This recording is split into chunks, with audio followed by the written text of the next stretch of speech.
And the smiles lie brutality and rage. And it is not from the husband. It is from the wife. She's abusive. I will always go to a level 10. You said if it's not violent, I don't feel better. She's cold. Were you upset that he brought you a flower? I don't know how to handle affection. But most of all, she's a woman scorned.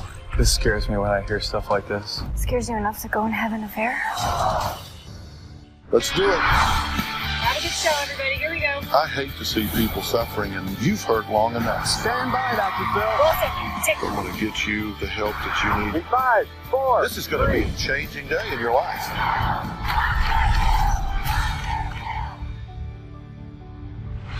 I want you to look at something for me. When you look at this picture, what do you see? It's like Officer and a Gentleman, right? A beautiful brunette with her handsome, rugged guy. They appear to be a happy couple, completely in love. But a picture is not always worth 1,000 words, because behind the beauty lies brutality, beatings, and frankly, a lot of rage. And it is not from the husband. It is from the wife. She admits to not only hitting, punching, slapping her husband of 8 years, Aaron, but calling him names that would make the FCC blush. But it was an incident 2 months ago that Ashley claims pushed her over the edge when she discovered that Aaron was having an affair. She confronted him via text. Here's an excerpt. What is her name? How many times? Aaron, I don't know, like 10. Ashley, I swear to God, I'm going to blanking gun you down in a blanking street. Fortunately, Ashley didn't shoot Aaron that night, but let's hear what she has to say. My husband and I have been fighting since the day we got together. When my husband and I fight, I will always go to a level 10. I will call him lazy, stupid, retard. The list goes on and on and on. My husband likes to press my buttons and instigates me. I have extreme rage. When I'm really angry, I want to see my husband in physical pain. I want his body to feel the pain that my heart feels. When I get angry, it sounds like, are you serious right now? You're making up in your own head. Understand that. Like, I will kill you. We've already talked about you. Let's move on. It is serious. In the last 6 years, we have had over 100 physical fights. I am the aggressor. When I get to the level of rage, I will black out. I will hit him repeatedly in the face, in the chest, in the back. I scream to the point of losing my breath. My fits of rage can last an hour. I wonder every day if I am truly bipolar or if I am just a crazy bitch. My rage is the #1 thing keeping this marriage from being successful. Ashley's husband, Aaron, is a former Marine, and some may wonder why he puts up with Ashley's abuse. Here's his side of the story. Ashley does go 0 to 60 in the matter of moments. Out of nowhere, she'll get angry and upset. There's no gradual escalation here. All of a sudden, she just goes boom. It's like a Dr. Jekyll and Mr. Hyde. It scares me. The physical abuse began soon after we were married. She's closed fist punched me in the face. She's throwing the baby gate down the stairs, throwing end tables around. She'll punch the walls. She'll be inches from my face, screaming to the point where her face is turning completely red. What? You're delusional. You'll see veins popping out. It's frightening. And she rages in front of the kids. During one of the fights, she actually came at me while I was holding my son. It scares the hell out of me because they're defenseless. Our son especially is afraid of her. She'll get up in his face and she'll scream at him. He has a tendency to try to get away from her as much as he possibly can. I was physical with my wife on one occasion. She pinned me in a bathroom and we were fighting and I had to push through her arm, which ended up getting scraped up on the door frame. Other than that, I've never laid a hand on her. I think my wife's rage is definitely out of control. I'm desperate for help because it doesn't seem like Ashley listens to anybody. But she thinks Dr. Phill is the only one that can save us right now. Well, I'm certainly going to give it the old college try. So tell me, why are you doing this? I don't really know. Honestly, I mean, I know that I'm really mad, and a lot of times I feel like it's justified. Probably 50% of the time it's not justified. A lot of times he eggs me on. He'll come in there and push my buttons. Okay, that is such a flawed statement, but I'll get back to that in a minute. Why do you think this is going on? I think it's going on basically because she doesn't feel validated in whatever we're doing, or she gets frustrated and doesn't know how to, how to deal with it. So what gives you the right to hit him? What gives you the right to rage like this? I mean, seriously, who told you that you were entitled to behave in this way? I honestly don't think I have the right. No, that's not true. You do think you have the right because you claim the right and then you assert the right. So don't tell me that you don't think you have the right, because you do. Yeah, you're right. Brains and smarts and ways about me go completely out the window. I don't care. I will even say it. I don't care. Mm-hmm. And then afterwards, I hate myself. Mm-hmm. And I usually go and hide in a closet or a bathroom and completely tear myself apart. What does that mean? How do you do that? When I was younger, I used to, try to give myself wounds. I wouldn't cut myself, but I would, hit myself with, things or scrape myself. I didn't know how to express my feelings. Do you do that now? You say you go in and try to tear yourself apart. Do you go in there and hit yourself? Do you hit the wall? What do you do? Well, when I hit the walls and stuff, it is because I'm trying to keep it in. I'm trying to keep from hitting him. Mm-hmm. I slam doors, I throw things, I do that because I'm trying to stop. I try. Mm-hmm. It just feels like I'm choking on my anger, literally. So what are you so angry about? You sometimes pound on him and only stop when your knuckles hurt, right? What are you so mad about? I don't remember. I black out. He triggers me. It can be because I'm talking to him about a normal conversation, and then he'll stop talking to me. One big trigger for me is he'll literally stop talking to me. And all of a sudden, something in me just done. And I see red. Well, I strongly suspect it doesn't just happen that quick. It ramps up. It ramps up, and he sees that. So, my dad used to tell me, don't ever miss a good chance to shut up. And I get the sneaking suspicion that sometimes it's better off for you to stop talking. It's a lot better off because it doesn't matter what I say. She'll just turn whatever it is that I'm saying around on me. Yeah, well, don't sit here and act like you don't say things along the way. Were you upset that he brought you a flower? Kind of. Yeah.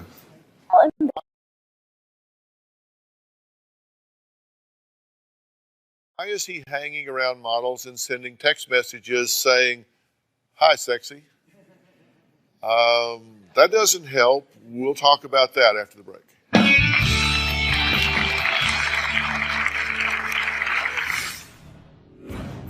I found out that my husband has been cheating on me for a little over a year. If she had never found out about it, I probably would never have told my wife about the affair.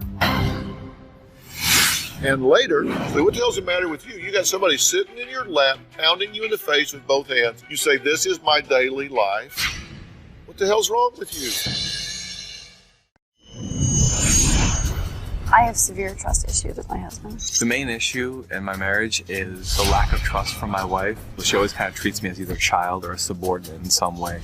In my husband's career as a photographer, he has shot women for fashion photo shoots, which have caused major issues in our marriage. Then I felt like the girls were going to try coming on to him or hitting on him, and then he was going to try and sleep with them. I have done some pretty heavy spying, snooping. I have hacked his emails, voicemail, searched his phone, put find a phone on his cell phone. I read his tablets. You name it, girls, it's been done.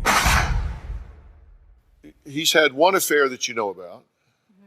and other things that you thought were on the edge, inappropriate. Less than 2 months ago, I found out that my husband has been cheating on me for a little over a year. How many times did I ask you in a year if you were having an affair on me? And you told me no. Ashley found out about the affair because she found text messages between myself and this lady. I called him right away, and I said to him, if you don't want your dirty little secret getting out, I suggest you get home right now. Your actions involve hurting other people. I know that. It's not all about you. At the time of the affair, we weren't getting along because there was no intimacy in our relationship. Don't touch me. He admitted to sleeping with her roughly 10 times over the last year. If she had never found out about it, I probably would never have told my wife about the affair. I would have probably continued it also. Because of what you did, there are certain words that I don't want to hear. Like, you're the only one for me. I don't want to hear that. I gag every time he tells me, you're the only one for me. That is the biggest lie. She says that you've sent text messages to models saying, quote, hi, sexy. Email to an old girlfriend saying that you wanted to see her beautiful face. Voicemail in Aaron's phone of a female saying, I can't wait to see you. A picture of a naked woman in your cell phone. Text message to a woman saying, I'd love to see you rolling around in the dirt wearing next to nothing. And text messages to another woman with sexual innuendos and a picture of genitals. Yours or hers? Mine. Okay. These are the things that you found. Yeah. How'd you feel about all that? Oh, I was mad. I confronted him on all of them. Uh-huh. And what was your response? I don't have any defense to that. I mean, I said, you're right, you know. Depends on which situation that we're talking about.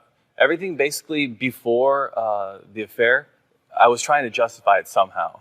Like saying to someone that they look sexy, I'm trying to justify it with models are very self-conscious and you need to make them feel good because they're constantly comparing themselves to what they see in my portfolio or other people's portfolios. Uh-huh. So I'm just trying to make them feel good. And she threw the flag on that, right? Yes. Okay, so that what was really going on? That's what was really going on. So you're telling the truth. You were just saying, I'd love to see you rolling around the dirt next to nothing to help build her self-esteem. We were joking around back and forth on that one. You know, we were throwing around shoot ideas and stuff like that. It was a good joke. Yeah. Do you understand how that would be offensive to her sensibilities? In hindsight, I do. And I don't know why I keep doing it over and over Was again. it a close call in figuring that out? Was that hard for you to see her point of view? No. After the whole situation. We have a lot of women in the audience. If that would be offensive to your sensibilities, if your man was doing that, raise your hand. Okay, just quick focus group to help you out. When you read those things, you confronted him about it. Was that a trigger for you to go into a rage? On some occasions. I think it was more of a trigger for her, the fact of my response toward it. Depending on what comes out of his mouth is dependent on what I do, in honesty. Like, what's the worst thing he can say that triggers you? The worst thing that he says when I find stuff like that is, well, if you keep looking, you're going to find something. Like, if you look, there's going to be something. Like, it's my fault. I'm the one making things up. He says that every single time. And I said, well, I'd stop looking if I stopped finding things. I wouldn't feel the need to snoop if there wasn't evidence. Do you have a way of expressing your anger that's nonviolent? Because one of the things you said to us is, if it's not violent, I don't feel better. Yeah, I don't think so, no. So you got to be pounding on somebody or you don't get relief. On something, yeah. It doesn't necessarily have to be a person. It has to be physical exertion, like physical. It can't be breathing because that, come on. I can hardly breathe. Let's be serious. I don't have time for that. You don't have time For breathing. No. for breathing? No. You mean breathing exercise? Yeah. You're counting to 10 or calming yourself. Yeah, or counting to whatever. 10, that's for kids. I can't do that. Because you're much more mature than that. Probably not. Yeah, you're okay. Point taken. I have a very important question for Aaron. If he's such a tough military guy, why is he putting up with all this abuse? When we physically fight, I hit my husband in the face, in the back, chest. I will slap him. I think my husband doesn't call the police on me because he knows that I will manipulate my way out of it. I will just tell them, look at me. I'm like 120 pounds. Look at him. He's like 170. Like, really? I'm doing damage? I don't think so. Their worst fight ever was when she sat on Aaron's lap and repeatedly punched him in the face with both of her hands. She had sores and bruises on her hands when it was over. What set that off? I remember the place. I remember the time, the argument. I don't remember. I really, truly, honestly don't. So it was important enough for you to sit in his lap and pound him in the face with both of your hands, but you can't recall what it was. Just something, I don't know. Well, Dr. Phill, for us, this is our everyday life. Yeah, so why is that? What the hell's the matter with you? I don't... No, seriously, what the hell's the matter with you? You got somebody sitting in your lap, pounding you in the face with both hands. You say, this is my daily life. What the hell's wrong with you? Why are you accepting that? Why are you doing that?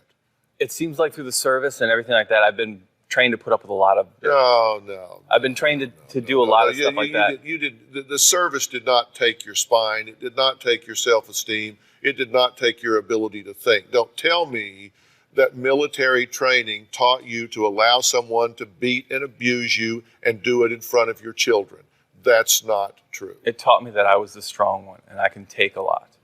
It taught me that I'm not allowed to lay a hand on my wife.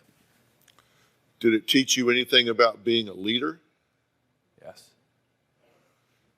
Then what about leading your family here? What about stepping up and manning up and doing what it takes to get the right things done? Did you write me for help? No.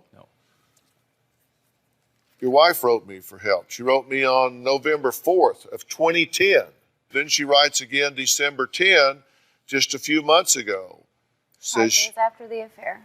You are desperately trying to get this fixed. What do you stand to lose here if it doesn't? Everything. And that, of course, would prove you right, wouldn't it? Because you don't believe you deserve a husband. You don't believe you deserve these children. You think you are broken and damaged. And if the whole thing fell apart and it all went away, you just say, see? Do you think you're okay? No. Do you think you're broken? Do you think you're damaged? Yeah. Do you think you're behaving like a crazy woman? Oh, God, yeah. That's what you said in your email. I feel like a crazy person. Woman. Yeah. So if that's what you believe about yourself, then let me tell you what you're going to do. You're going to create exactly what you think you deserve. We do that. We have a personal truth. We have something we believe about ourselves. And then we generate the results we think we deserve. Well, I tried to identify what the triggers were from talking to both of you. It seems to be when you feel disrespected, when you feel abandoned, if your world is threatened, or if he shuts down, pulls out, ignores you. Very correct. Those are 4 major triggers for you, right? Do you notice that every one of them has to do with security? No, I do, yeah. I guess I never really wrote them down and focused on them. Every one of them has to do with security. Fear. Mm-hmm. What do you think about that as you look at it? Makes me wonder where that came from. Well, you were certainly betrayed as a child, right? Yeah. Certain things that shouldn't happen, it did happen. Yeah, I kind of feel like things could have gone a little bit easier. Next, Ashley and Aaron aren't the only ones living in this war zone. As I've alluded to, they have 2 small children, ages 6 and 3. So how much have these children seen and experienced? You may be doing this in your own home. I'm going to talk about the impact this has on the children. We'll be right back.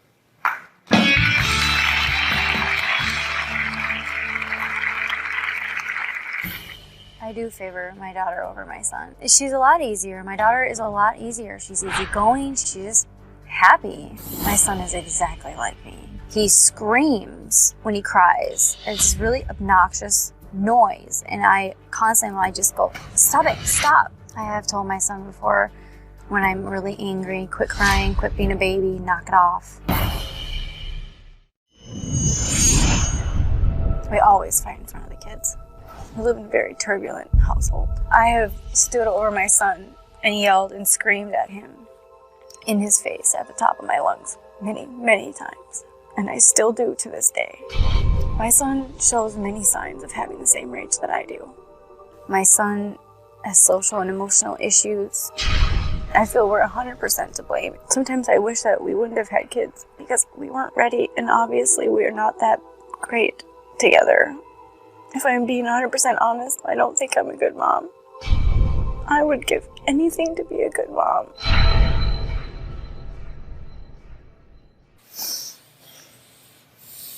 So where are you falling short?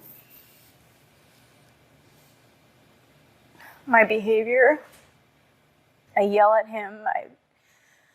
When I get scared or emotional for him, I will grab him and squeeze his arm really hard, stop, if he's embarrassing me, at the airport, he wouldn't go down the escalator because he was scared of it. And there was a crowd of people behind us, and I just grabbed his arm and I was like, you need to come with me right now and just stop it. I will help you, and it's not telling him that he can trust me. That's telling him be afraid and come now. And I know that in my head, but my body is just doing something different. I'm not treating him right. And I've been doing it since he was a baby and a kid. And how's he doing with his rage? Not good. He screams. When he gets angry, he used to just scream, I hate you, you're the world's worst mommy, I don't love you, and stomp, throw things. He has social, emotional issues. His school told him that he had anxiety, depression. I don't know if he really does, but. Well, children learn what they live, right? Yeah. So he's modeling and mimicking you. Mm-hmm. And where are you when all this is going on? I'm usually sitting there too. I guess I kind of take a back seat because Ashley's the mother. She's had, education and childhood development and stuff like that. I haven't. I'm kind of I'm kind of lost when it comes to all this kind of stuff. But when I see stuff like that, I'll be telling Ashley, hey, can settle down. Can you, tone it back a little bit? Just basically back off. And one of her big triggers is whenever I say settle down. You're backing off and staying out of it because you don't want to pay the price, right? So I'm going to get hell for this. I step in, she's going to do this. She's going to turn on me. It's going to trigger. It's going to go. Well, yeah. Well, yeah. So 6-year-old, 3-year-old, the hell with you. I'm saving myself. How selfish is that? You need to man up. She's over there abusing these children, yelling, screaming, jerking, and yelling, and you're saying, oh, I'm not wading into that. I'll get the same thing. You do whatever you have to protect the children. It is already showing in your son, correct? He's yelling, he's raging, he's stomping his feet. The school's saying he's having anxiety, and he is. He's freaking out because his world is scary. What is Ashley really scared of? I'll get to the bottom of that when we come back. This scares me when I hear stuff like this. Scares you enough to go and have an affair? Touche.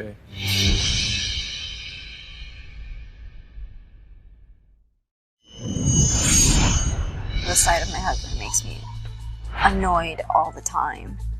Just being around him sometimes just makes me, even when he's doing nothing. I just despise him, and I think it's just pent up anger. You know, I ask what you do with your children. I made a list of the things you said. You said, I have stood over my son and yelled at him in his face, have spanked my son up to 6 to 7 times in one sitting. I have slapped him across the face. I have said, quit crying, quit being a baby. My daughter is perfect. I said that. I don't know how 2 children can be so different. I mean, it sounds horrible, but she just, I don't know, she just made it through the storm. I don't know. She comes up to me and she sees me upset and she sees me crying. Oh, it's early. That changes those children in a meaningful and lasting way. You are writing on the slate of who they are. I'm living proof of that. And you lived it. Now you are repeating the legacy. Yep. I asked you before what you're so angry about. I ask you now what you're so scared about. What are you afraid is going to happen so terrible in your life? That I'm going to completely destroy my children. They're going to turn out like me. It's the last thing I want. I want anybody to feel the way I feel. Bruised, broken, sad. Go on, keep talking. Destroyed. Don't stop. Empty. Incomplete. Unlovable. Ugly. Just every negative word you can think of. That's how I feel. And what do you say to yourself when you're alone with you and really disgusted? People would be better off without you. Your children would be happier if they just had their dad. Have you thought about killing yourself? Thought about it, but I haven't planned anything out. And why would you do it? Because I think that I'm hurting everybody else more than I'm helping. Do you think you're at risk? No. I know that I get angry, and sometimes I think I'm at risk of hurting my husband or collateral damage. I know that. I need to be realistic about that. You know the number one reason people give for killing themselves? They believe they're just a burden. That everybody they love would just be better off without them. Well, I do feel that way. I'm not going to lie about that. Yeah. Well, that's a first step down a really, really dangerous road. This scares me when I hear stuff like this. It just, I mean... Scares you enough to go and have an affair? Touche. Well, on that note, we'll take a break. Can Ashley and Aaron's marriage survive all of this? Can she survive all of this? And should this marriage and family even continue? Or is it time to just shut this down? We'll be right back.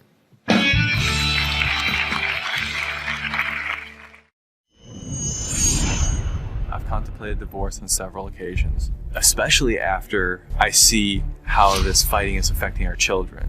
I know I need to make a complete 180. I need to stop being so angry. I need to stop being so bitter. I need to trust. Right now, I give our marriage about a year before I get divorced.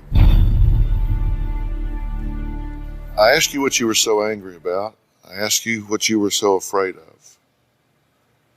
Now I'm going to ask you probably the most important question that I've asked you today. What do you want? What do you want? I want that 180.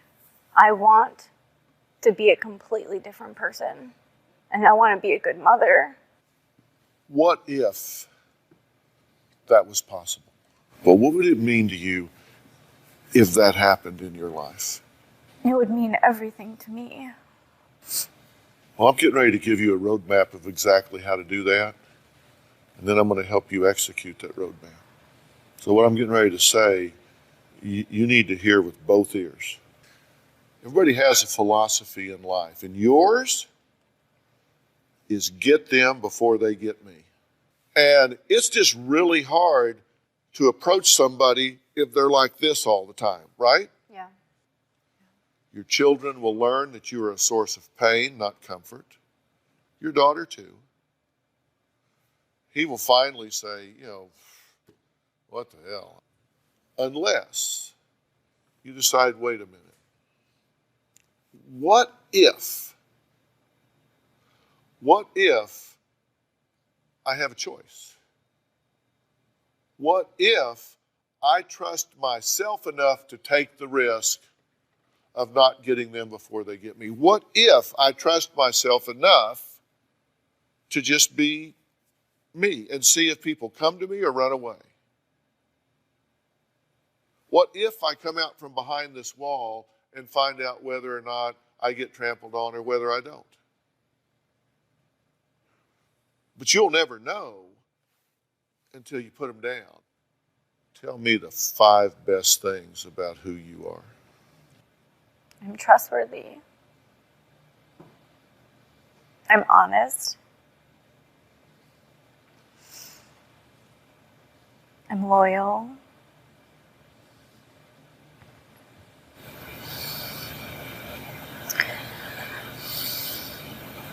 I can only do 3. And you give me the Boy Scout oath. I'm honest, trustworthy, and loyal.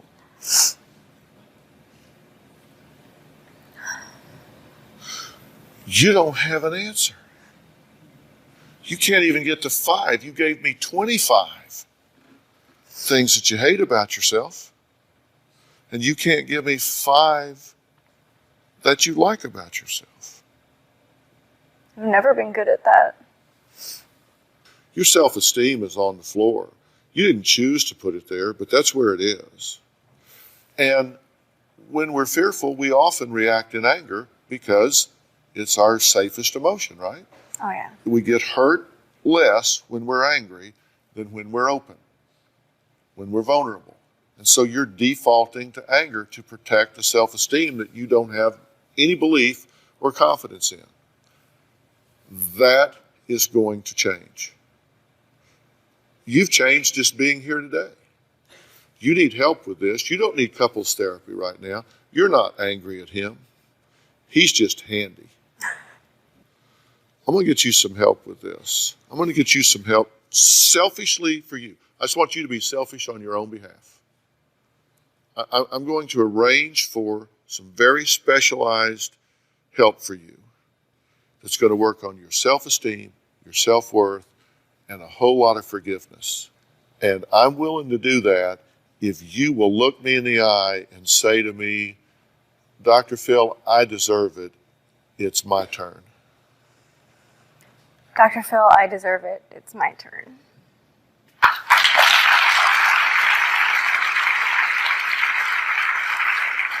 Why was that so emotional for you to say? It's hard for me to say that it's something just for me. I think about everybody else. You give me just even 90 days, your world is going to look a whole lot different. Okay? Yeah. Fair enough? Definitely. Fair enough? It's amazing. Thank you for being here. Up next, we're talking about a secret illness that put my next guest out of work and keeps her feeling like she actually has to hide from society. We'll be right back.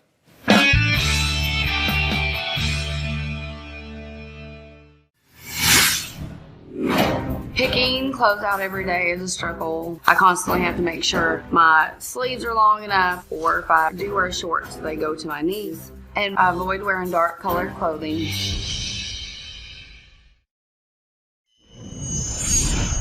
I'm the 26-year-old mother of 2, and I've been struggling with severe plaque psoriasis for almost 7 years. I suffer from this condition on my hands, my knees, my arms, my chest, my scalp, my face. I think and obsess about it all the time. It drives me crazy. On a daily basis, I have to take into consideration my psoriasis. I wear my hair big to conceal my psoriasis on my scalp. I don't want people to have to look at my psoriasis on my scalp, and that's all that you can see, especially around my face and all right here where I part my hair. I don't like to pull my hair up in a ponytail because I don't like people to see my psoriasis on my ears. My ears will start bleeding. It's pretty bad. Picking clothes out every day is a struggle. I constantly have to make sure that my sleeves are long enough, or if I do wear shorts, they go to my knees. And I avoid wearing dark colored clothing to avoid my psoriasis flakes from my scalp falling down all over me. I'm teaching my daughter that everybody is beautiful inside and out, and I wonder how I can be a good role model for her when I don't feel that way about myself. Well, on the tape with Seeger, and I thank you for being here, because this is something you kind of hide from, right? Yes. Yes. And you're not hiding. You're out here talking about it. And also joining us to talk about psoriasis is our very good friend, Dr. Frida Lewis Hall, Chief Medical Officer of Pfizer. Dr. Frida, take us through this. Talk about psoriasis. What is it? What do we need to know? Psoriasis is a chronic inflammatory disease. Basically what happens is your immune system mistakenly instructs skin cells to grow too quickly. And those overgrown cells collect in patches, or things we call plaques. And these plaques can be anywhere over your body. And frequently, as Seeger told us, the scalp, the elbows, the knees, and your torso or your chest are the common places. And you just mentioned that sometimes people are afraid that they might catch your psoriasis. Yes. They either think it's an infection or have some sort of like crazy disease. They don't know what it is. In fairness to people, if they don't know, do people, if they're around someone that has this condition, do they need to be scared? Is it contagious? Well, this is the perfect time to set the record straight. No. Psoriasis is not contagious. Not contagious. You can't catch it. In fact, research suggests that in order to actually develop psoriasis, a person has to have a genetic predisposition and also exposure to a trigger. And that trigger can be something like stress, an infection, an injury to the skin, or even certain medicines.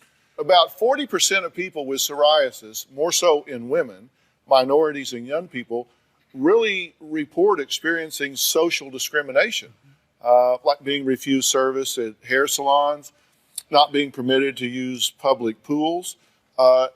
You've felt the sting of this, right? Yes, I have. I've actually went into a cell phone store, and I was going to pay my bill and asked them a few questions that I had about my phone.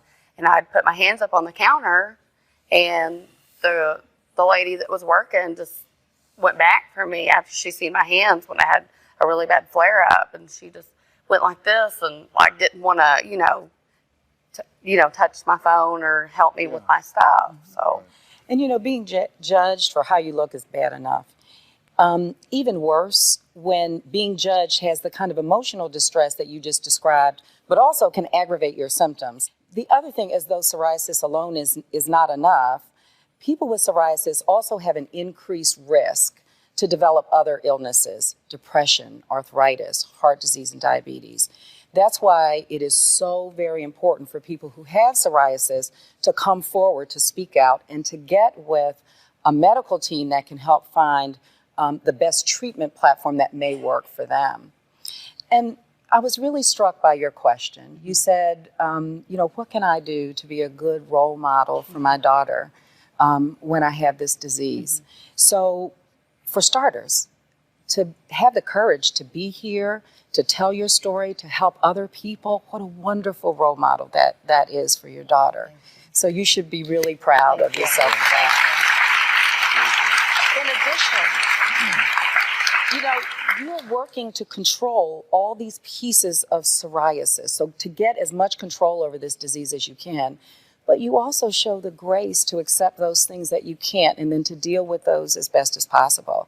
And importantly, and also something that you're doing today, which I think is absolutely critical, is that you are teaching your daughter that how you treat others is as visible and as impactful as any skin disease can be. How beautiful that is. And of course, Dr. Phill, there's so much to know about psoriasis and so many resources that people need. Of course, we invite folks, if they want to know more, to go to gethealthystayhealthy.com. Yeah. And listen, this gethealthystayhealthy.com is an absolute wealth of information, and they're going to find what they need on psoriasis on this side, as well as a whole lot of other things. And you actually write a blog on here, so we get to hear from you on there as well. And even better, so you get to hear from me, but there are dozens of experts that contribute to the site. So myself, but other experts. Yeah. If you haven't been there, it's gethealthystayhealthy.com. Put it on your favorites list. I have it on mine. All right, I'd like to thank all of my guests today, especially Dr. Frida Lewis Hall. And Seeger, thank you for having the courage to come be kind of a poster girl for all of this. For more information on today's show, you can visit drphill.com. We'll see you next time. All right, great job. Great job. Good job. Really good.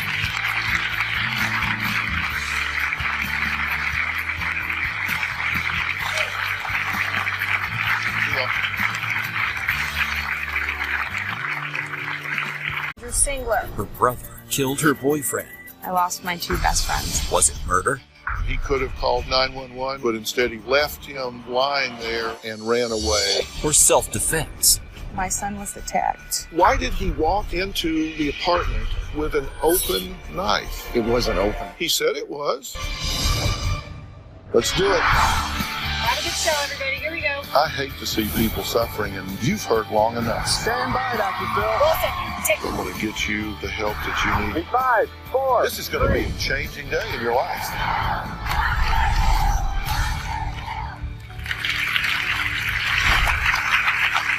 Today, a Dr. Phill exclusive. A college student with dreams of becoming a dentist is brutally murdered. The killer? His beautiful girlfriend's 19-year-old brother.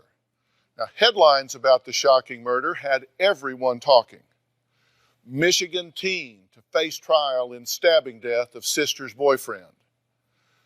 Text messages led to murder conviction of Connor McCowan. Connor McCowan, 19, sentenced to 20 to 60 years in prison for murder of Andrew Singler. That one fateful night 9 months ago ruined the lives of 2 young men. One sits locked behind bars for the next 20 to 60 years, while the other lies in a coffin. What sparked their deadly fight? Take a look. Connor McCowan is charged with murder in the February 23rd stabbing death of Michigan State University senior Andrew Singler. Court records say there had been an argument between Singler and McCowan's sister earlier in the evening that Connor McCowan, quote-unquote, took exception to. Police say McCowan stabbed Singler the morning of February 23rd. During a fight at the Castle Point apartment Singler shared with McCowan's sister and another roommate. He suffered multiple stab wounds, one to the arm and one to the heart. The teenager's murder trial focused on text messages sent just minutes before the stabbing death of an MSU senior. Texts read in court illustrate the violent and threatening texts Connor and Singler sent each other, ultimately leading up to their deadly fight. Come on, let's do this. Talk behind my back. I'll destroy you any day. Then you wouldn't have a problem if I showed up at your apartment right now then, huh? Come on over, I'll embarrass you. Tears fall from the face of Connor McCowan as he takes the stand today. Upon approaching the apartment, McCowan said he took the knife out of the center console of his car. I didn't know what was going to happen. I was trying to be on the safe side. I was terrified. I thought he was going to kill me. I've never seen that bad. McCowan said he used the knife to defend himself. I grabbed my knife, it was pocket, and I just tapped him like this. I just wanted to get him off me. I tried to get him off me. Connor McCowan sat straight-faced as Judge Kennedy read the verdict in his murder trial. Second-degree murder, guilty. But behind McCowan, family and friends sobbed, hugged, and wiped away tears. Well, Connor's parents, Randy and Judy McCowan, and his sister Shay, are desperate to prove the teenager they know and love isn't a cold-blooded killer. They say Connor did not intend to murder Shay's boyfriend, Andrew. He was attacked and acting in self-defense. Take a look. The night that Andrew died, we were at the bar. He gave me a piggyback ride. He slipped and I fell off his back. He played it off like it wasn't a big deal. He was very drunk and he called me he called me a whore, called me Shay texted Connor that she and Andrew had been in a fight. If Andrew and I got into a fight, he was a mediator. Connor was getting all sorts of calls and texts and threatening messages from Andrew. Andrew baited Connor 15 times in text messages to try to get him over there to that apartment, threatening to kill him and to stick him. When Connor got to the apartment complex, he looked at his phone. One text said, "Hurry up so I can kill you." Connor was afraid to go up there without having any protection for himself. The pocket knife was in his car, and he thought, I better put this knife in my pocket. Connor was buzzed into the apartment. When Connor got there, the door opened. And Andrew flew at him and started punching him in the head. Connor said he couldn't get away from Andrew, so he took out his knife and cut him. Andrew grabbed his stomach and then went down on the ground.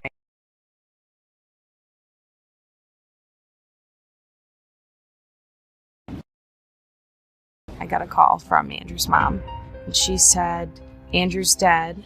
We don't want you at the funeral, and we hope your brother rots in prison for the rest of his life." Connor came home, woke me up, and told me what had happened. It was just an awful nightmare for everybody. They arrested my son and read him his rights and took him to jail. I lost my two best friends in the matter of seconds. It's been 9 months now, and nothing will ever be the same again. Now, Connor's mother, Judy, Father Randy, and Sister Shay are joining us today. And first off, look, I'm terribly sorry that this has happened. 20 to 60 years, you all think is ridiculously harsh, correct? Yes. Absolutely. Why is this penalty so harsh in your opinion? Well, I think obviously Connor was trying to defend himself that evening. It was clear. I don't know if it's 20 to 60 years, if it's just an eye for an eye, and let's throw away another life because they lost a son. I mean, I get it. It's horrific that they lost their son, but he was like a son to me, and I've lost 3 kids now, not just one. So I feel awful what's happened to Andrew, but my son didn't do anything illegal that night. He was defending himself. He was attacked. Why did you decide to get your brother involved in the fight? Connor is my best friend, and the 3 of us, Connor, Andrew, and I, we were best friends, hung out every single day. And anytime Andrew and I would be in an argument and things would get out of hand, I'd give Connor a call and he'd come over, and he wouldn't get in the middle of things, but his presence would mediate the situation. Mm-hmm. We'd go back to laughing and having fun.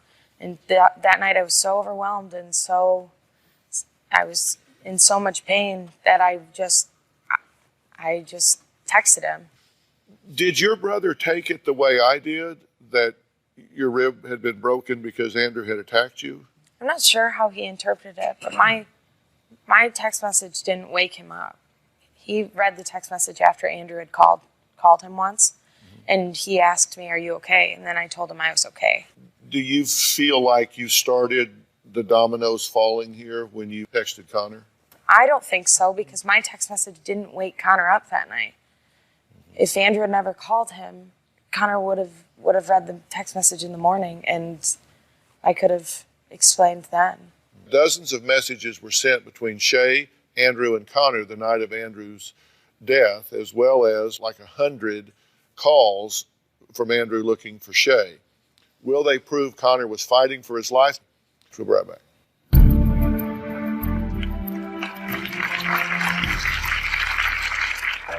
I get messages weekly from people I don't know, blaming me that I should be in prison instead of my brother. I received a picture of Andrew saying that I'm the reason why he's dead. It's just so painful. People will never understand what I'm dealing with inside.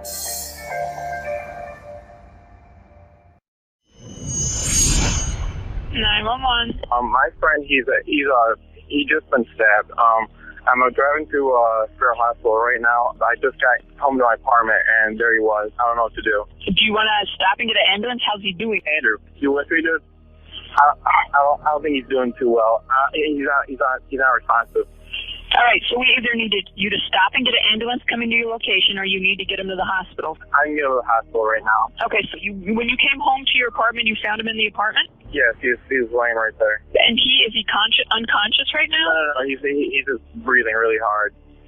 So where in his body is he stabbed? I don't know if it's a lung puncture or not. I just picked him up and grabbed him and went. Is he able to talk to you right now?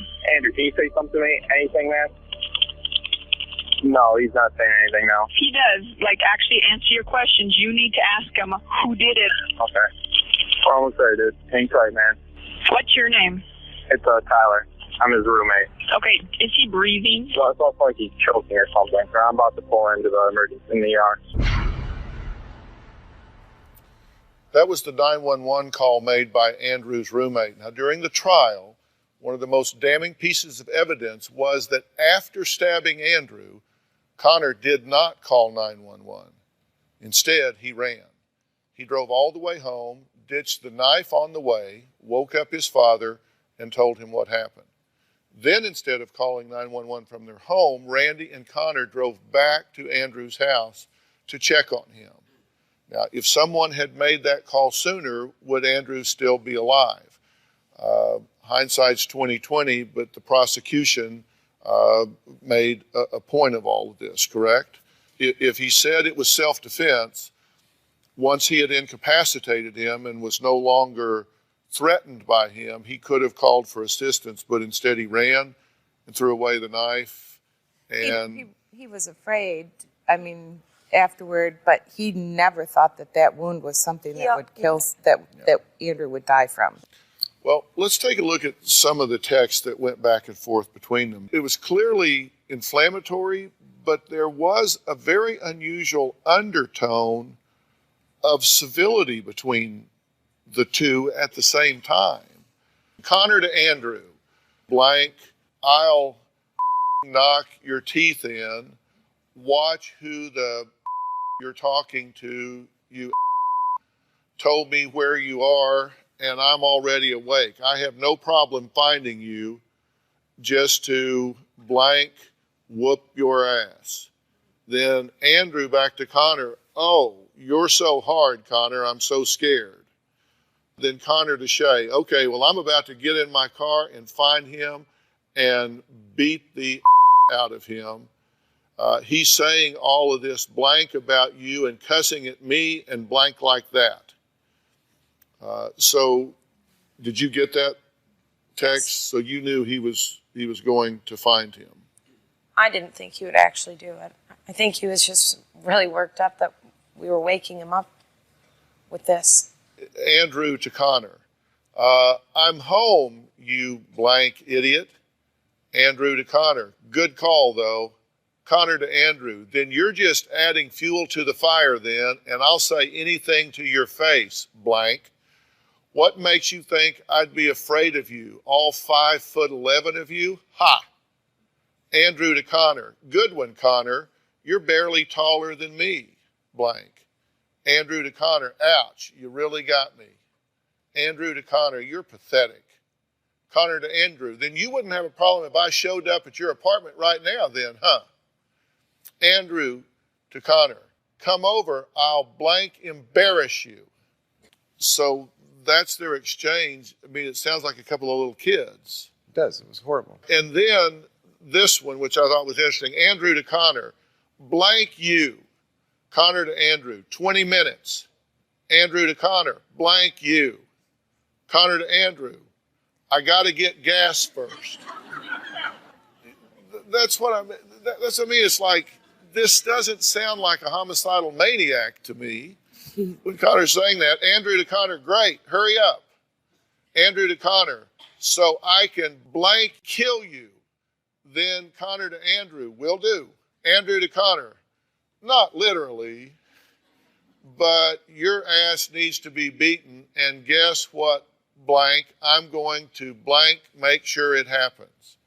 So it's like, okay, I'm coming over, but I got to stop and get some gas. Okay, hurry up. And he says, I'm going to kill you. Well, wait, I don't mean really kill you, but this is happening on two levels. I personally think to him saying I'm stopping for gas, and it was like saying you still have time to apologize to me, you still have time to make this right. Why did he walk into the apartment with an open knife? It wasn't open when he walked into He the said apartment. it was. He didn't go into the apartment. Connor said as he got out of the car, he opened the knife. And put it in his pocket. Yeah.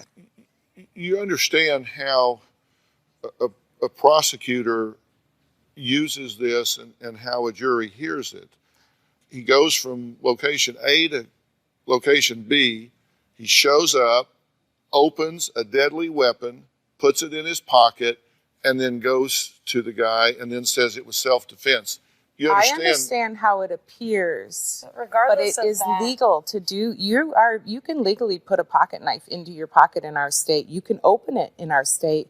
So what he did, yes, it doesn't sound that great, but what he did was legal. He was afraid he was hoping to God he didn't have to use it. I'm not a lawyer, and I'm not saying it's illegal, but I'm telling you from having debriefed thousands of jurors that they're looking at state of mind.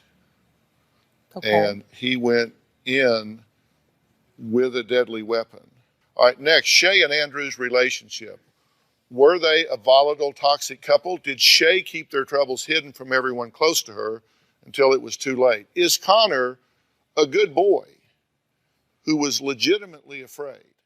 We'll talk about all of that next.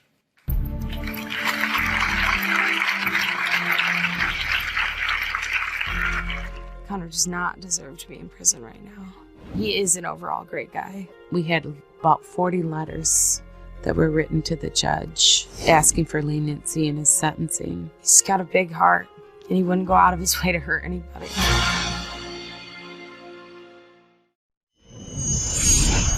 It's been a trial full of tears as emotional testimony on the life and death of Andrew Singler plays out in the courtroom. The prosecuting attorney says Connor made the intentional decision to go to Singler's and knew how serious it was to bring the knife. Andrew Singler was murdered by the defendant. I think the prosecution and the family wanted an eye for an eye. I was in shock. The judge read that the jury found him guilty of second-degree murder. When I heard the verdict, I was devastated. I just wanted to take him and hold him and keep him with me. We all yelled, "We love you, Connor. It's not over. We'll continue to fight for you." Connor McCowan says the night he stabbed his sister's boyfriend, Andrew, that he was punched in the head and that he acted in self-defense. In fact, Connor doesn't use the word stab. He says swiped. So he did not perceive it as having stabbed someone, but instead he described a swiping motion to get him away from him. Did you have a relationship with Andrew that was violent? Was he violent towards you? He was violent towards me. Did you tell anyone about that? I called the police, but then I hung up because I didn't want anybody to know. So you never made a complaint, and apparently you never told your parents. No. Because you feared they would say, that's it, no more, which you would have. Absolutely.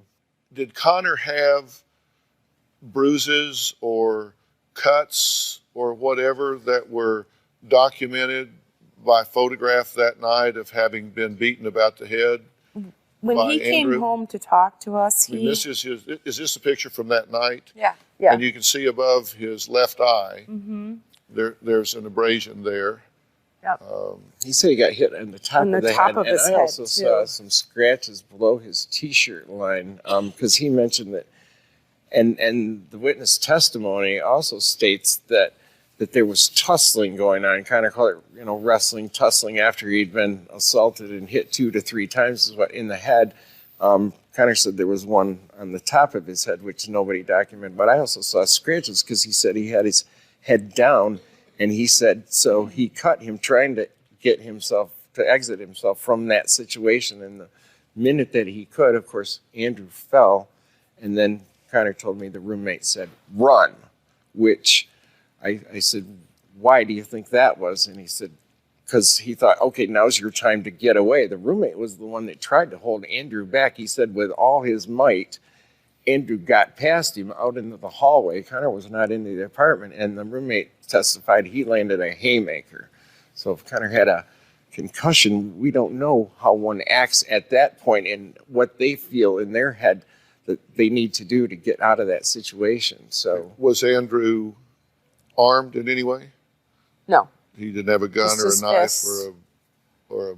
There was a knife right inside the house, but he didn't have it on him. No. He entered the building with an open knife in his pocket, inflicted an injury on someone, and left him lying there and ran away and threw away the weapon. You get those are non-disputed, right? Correct. Yeah. Did you consider calling 911 when he came and woke you up and said, I cut him? I did not. You know, I'm a dad. I'm not a lawyer. I'm not an attorney. I'm not a doctor. I thought, okay, he said he cut him. I said, did you see any blood? He said, no. He fell. I ran to get away from the situation, so immediately tried to contact Andrew. No response. Went over there immediately. You know, so I was trying to figure out what was going on. It was 4 a.m. I just was awoken by this and in shock and not knowing how to handle it. You say he certainly didn't murder someone, but what did he do wrong here? I think it would have been smarter for him not to have gone over there. Turn off the phone, not respond. Do you think that the jury made the right decision here? Absolutely not. This is on appeal? Yes, sir. We will be appealing that. Have you spoken to Andrew's parents? No. No. We've reached out on day one. They've denied us any contact. How is Connor doing? Horrible. They've diagnosed him severely depressed, post-traumatic stress, and so he's not doing well. My experience, having spent most of my professional career in the court system as a trial science consultant, juries tend to get it right. They just almost always do. And if the result is unjust, it's generally because of what they were told or not told. Mm-hmm. There's tons they weren't told. So. All right. We'll be right back.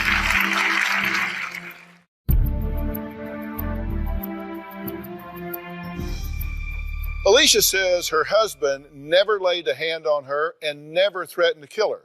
She says his verbal and psychological abuse didn't leave bruises, but it hurt just as much.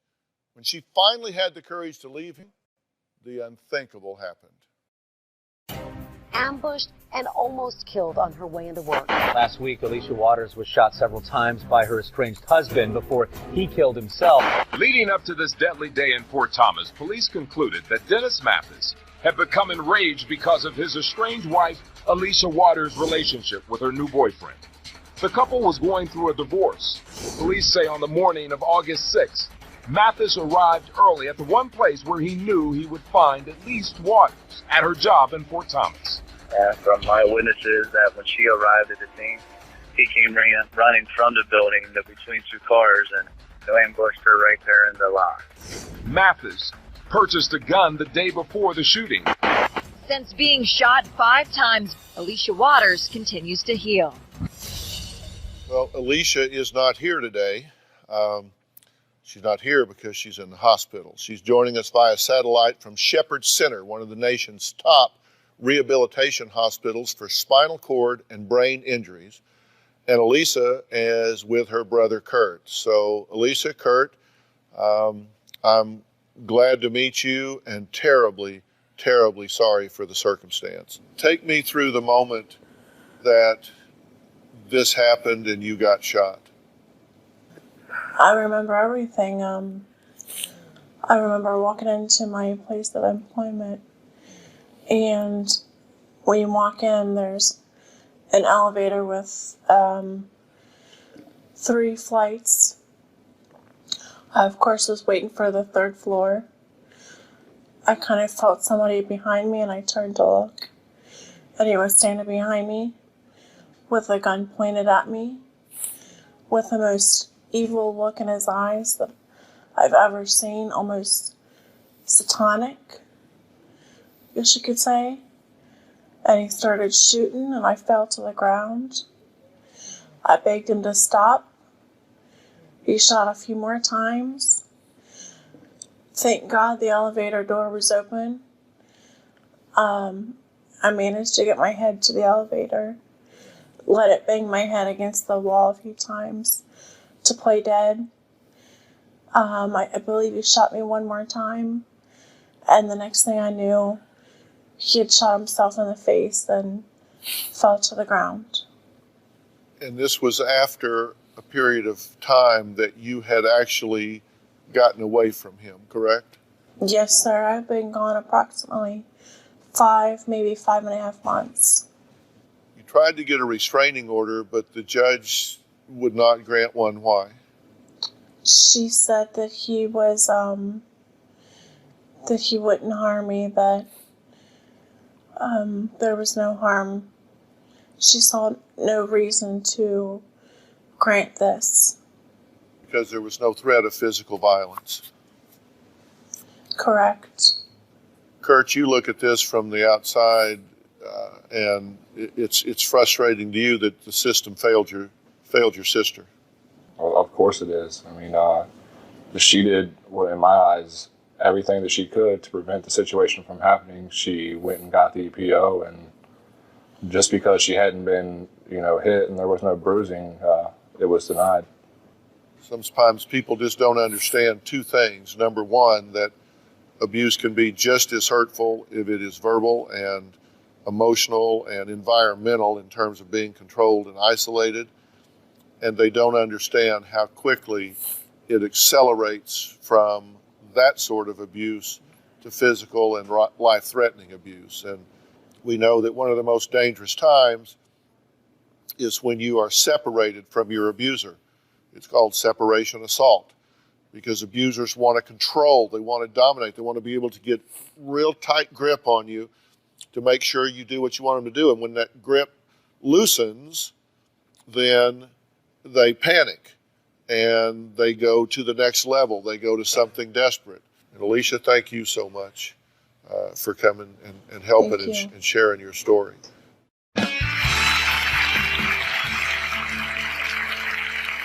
Take a look at this sweet sentiment from a wife to her spouse. Without you, my life can never be complete. You complete me, my husband. It's Mort and Carrie forever. Well, it warms your heart, doesn't it? Well, here's the bad news. Mort has never spent time with this woman, the woman he believes is his so-called wife, Carrie. Why? Well, according to him, she is trapped in Malaysia and needs $9,000 to get home. Take a look. I met Carrie on a dating website after my wife passed away. So I've had between 1,000 and 1,500 emails from her. She's told me that she wants to be my wife, and I know she's sincere about the whole thing. Carrie's stuck in Malaysia, and she's trying to get back home to me. Our plans are to get married when she gets home. Carrie did ask me for money on the second or third time that I emailed her. I think I've sent Carrie money 500 times. Carrie needed money for her hotel bill, to pay the Malaysian tax on her inheritance, to pay the IRS, the IMF. She needed money for the attorney. She needed money to eat on. The first payments that I sent to Carrie was through local banks. Then I went to Western Union, and then I went to UPS. I sent about $172,000 total to Malaysia trying to get Carrie home. Everybody that I've dealt with has told me that it's a scam. I believe she's real. I believe she's a very nice lady. I really want Carrie to come home. I need her in my life. This will be the greatest present she could ever have. And I can say the same. If I can get her home. I'm sorry. But Mort's daughters, Kim and Anne Marie, believe their father is being scammed out of thousands of dollars by a catfish, a person who they believe he has never met, even though he claims he has. I believe my dad is very gullible. If you come to his house to sell him a vacuum cleaner, he's gonna buy it. I first heard about Carrie about a year and a half ago. My dad was looking for a companion. This is a guy who did not know how to turn on a computer prior to this. I definitely called on the whole Carrie story. I was shocked when I heard he was sending her money. I said, Dad, I'm sorry, but I think this is a scam. He told me, I wish you would mind your own business because you don't know the whole story. He truly believed it's not a scam. I believe that there's 5 guys sitting around a round table high-fiving every time the money arrives. My mom passed away last year. Dad received the $40,000 life insurance policy and he wired that money to Malaysia. As we speak, her ashes are at the funeral home. We were waiting for that money to buy her headstone. We haven't buried her yet. We feel really bad about that. I believe that he's going to continue sending money if we can't prove whether this is a scam or whether she's real. Okay. Well, Mort, I'm glad to meet you.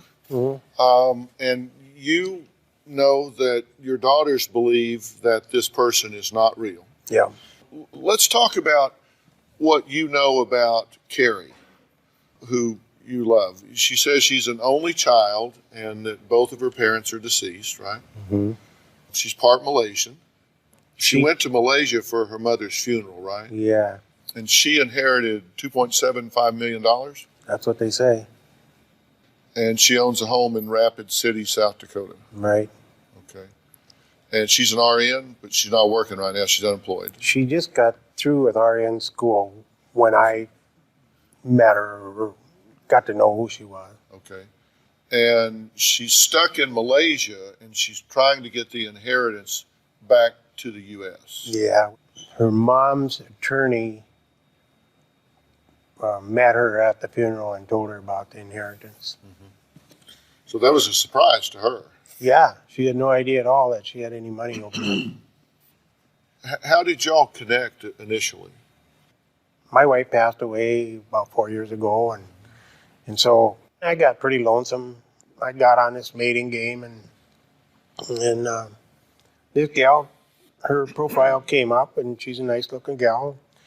We kind of started hitting it off, and so at that time, I think I sent her about $6,000 to pay the Malaysian tax, a government tax on her money, and then some money for her to eat on, and she was planning on getting out of there, and coming back.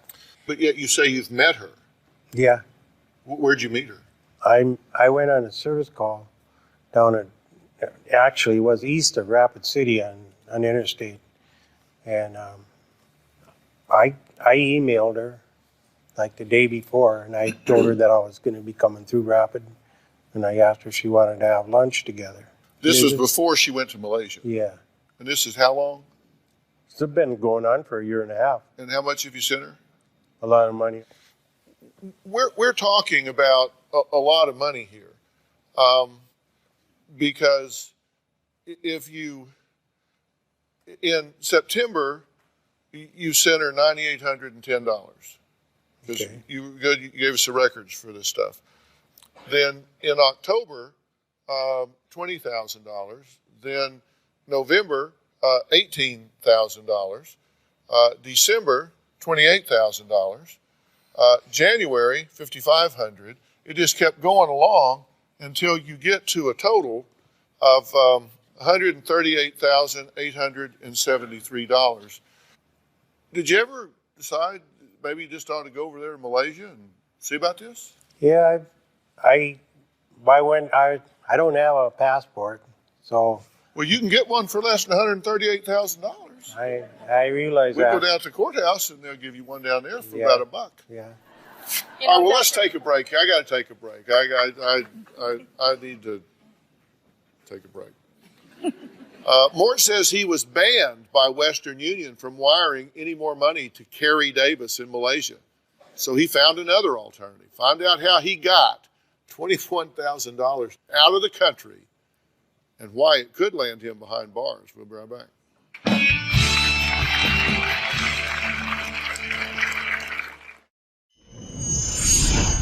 I sent cash in magazines using UPS. I would take probably about this many hundreds, put them in an envelope, package this money up like this, seal the envelopes up, open the book about the center of the book, and I taped the envelope into the book so it wouldn't fall out.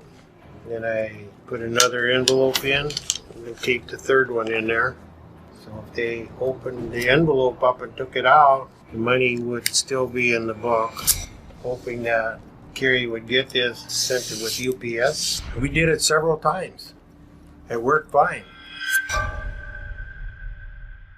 So you've been smuggling money to her in magazines. That's what I told him. You don't know if the money's going over there for a drug scam, for prostitution. But you've been smuggling her money in magazines, right? Well, yeah, I guess that's what it is.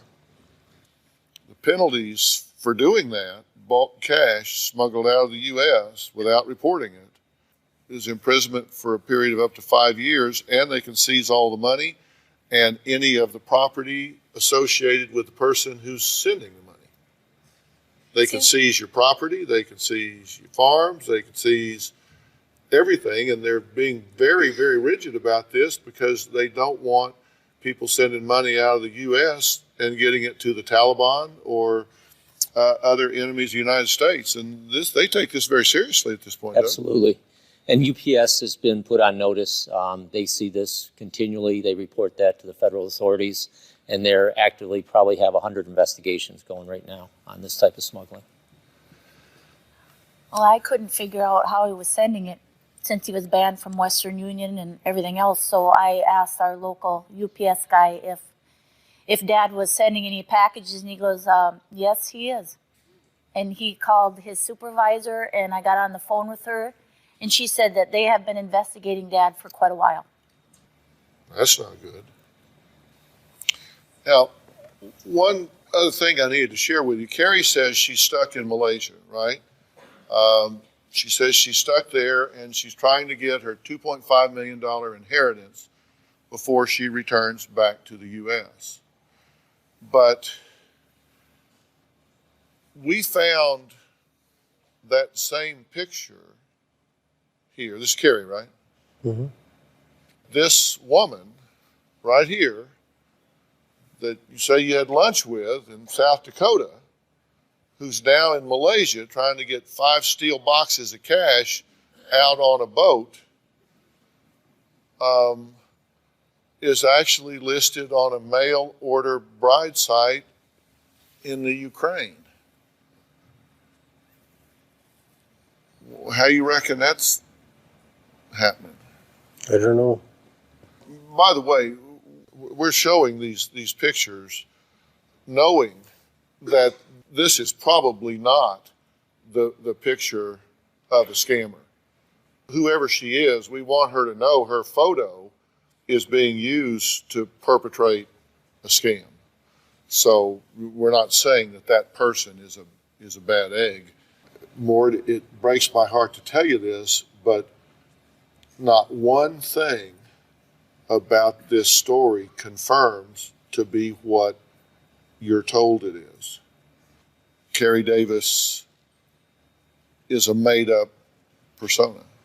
I mean, you could do it. You could call yourself Susie Q and go get a picture and cut and paste it up there and start typing stuff up. You've only talked to her essentially once on the phone. The other one didn't connect, and it's I mean, come on. Can you entertain the possibility that this person doesn't exist?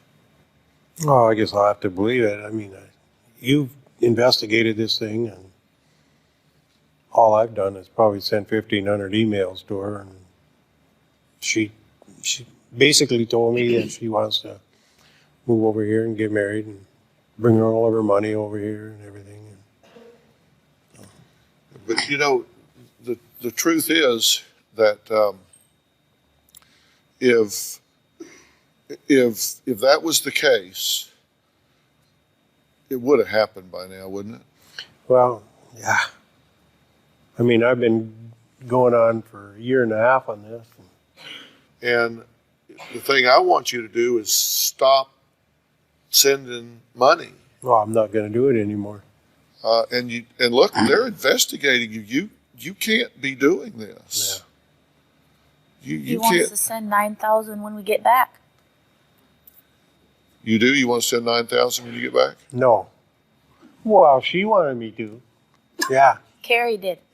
It isn't going to happen. You're never going to meet this person because they don't exist. And I don't take pleasure in telling you that. Yeah, well. I take pleasure in you stopping sending money. You're a nice man. You don't deserve this. I want you to stop doing this. I got to tell you, you're in front of millions and millions of people right now, a bunch of them from Dakota. I got a sneaking suspicion you may not be as lonely as you were before you came here.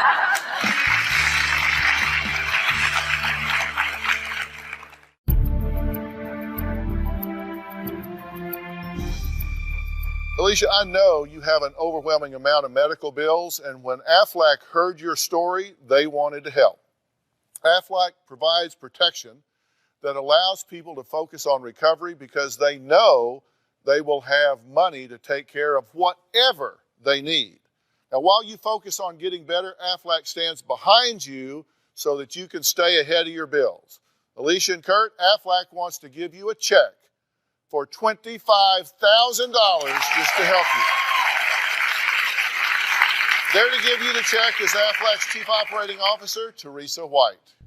Teresa, thank you so much for being there. You're just so strong, and we really, really appreciate you sharing your story. And it's just been phenomenal what you've been through, and we hope that this can help you in some small way with your bills. Thank you very, very much.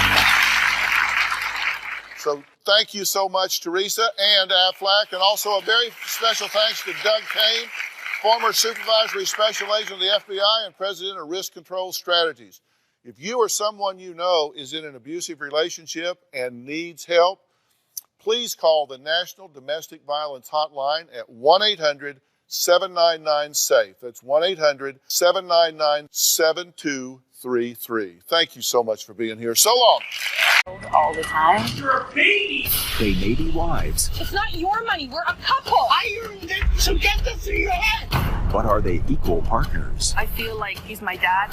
You give her an allowance? She's not doing a job that brings home money. Sorry. You took her computer and cell phone away? Isn't that what you do with a teenager? Yeah. You want to teach kids responsibility, don't you? I am so done. Really? Stop. Stop yelling at me. You're a baby. Chris, I'm leaving you. I'm done. Stop it! Don't scream at her like that. I'll scream at her if I want. Awesome. I promise you, I'm gonna take everything I can away from you. I don't care if I gotta quit my job so you suffer. I don't care if I go to jail. It would all And you know what? If you could control your mouth, but you can't. Okay, that's enough. That's enough. That was you guys, right? Is this how you guys conduct yourselves on a daily basis? Yes, it is. I wouldn't say on a everyday. Not every day. I mean, it always seems to happen when just a disagreement just always escalates. It's every day. And who was this screaming and crying in the background that I was hearing? Our 2-year-old baby girl. Really? You're doing this in front of the kids? Yeah, we fight all the time in front of the kids. So the divorce papers are filed, right? Yes. Who filed them? I did. You filed them. Okay. Well, let's get the whole story on the table, and then let's just get to work and figure out what we're going to do. Take a look at this, and then we'll talk. The biggest problem in my marriage is Chris and I fight every day. She makes it out like I'm a monster. That's awesome. Suffer. That's You're gonna awesome. suffer more than you ever suffered in your life. Sometimes Chris makes me so angry that I want to go into the kitchen and get a butcher knife and cut his tongue out so I don't have to hear him talk to me anymore. You don't give enough to stop treating Chris, me like stop speaking to me that way? I refuse to be talked to like a dog. You're like pit bulls in a dog fight going for the jugular. Awesome. She's a master manipulator. When she's angry or wants something her way, she does whatever she needs to get it.